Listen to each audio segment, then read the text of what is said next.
ముఖ్యమంత్రి బాధ్యత నుండి తప్పించుకుంటా ఉన్నాడు. ఇలా వడ్లు కొనమంటే కేంద్రం ఎంత కొంటే అంతే అంటే నీ ముఖ్యమంత్రి కాదా? కేంద్రంతో దోస్తానం ఏంది?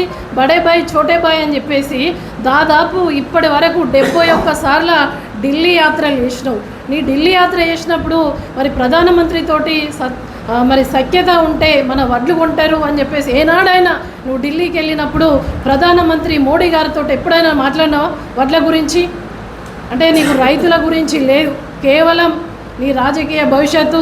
నేను ఆ స్కూల్లో ఆర్ఎస్ఎస్, బీజేపీలో అయినా కాంగ్రెస్లో, టీడీపీలో ఈ విధంగా చెప్పుకున్నవే తప్ప ఇవాళ మళ్ళీ తెలంగాణలో ఉన్నటువంటి మరి నీ రియల్ ఎస్టేట్ రంగంలో దోచుకున్నటువంటి అక్రమ సంపాదన తీసుకుపోయి 71 సార్లు ఢిల్లీకి వెళ్ళి మరి వాళ్ళకు మూటలు అప్పచెప్తున్నవే తప్ప ఏ రాష్ట్రంలో ఎలక్షన్ ఉంటే అక్కడికి మూటలు అప్పచెప్పాలి, అధిష్టానం మెప్పు పొందాలి, నీ కుర్చీ పదలంగా కాపాడుకోవాలని ఆలోచిస్తున్నవే తప్ప ఇలా కరువు ఉంది ఎలినో అంటున్నారు. నా తెలంగాణ రాష్ట్ర ప్రజలు రైతాంగాన్ని ఏ విధంగా కాపాడుకోవాలి, నీళ్ళు ఎట్లా వాళ్ళకు సిస్టమ్ తయారు చేసి పెట్టాలి.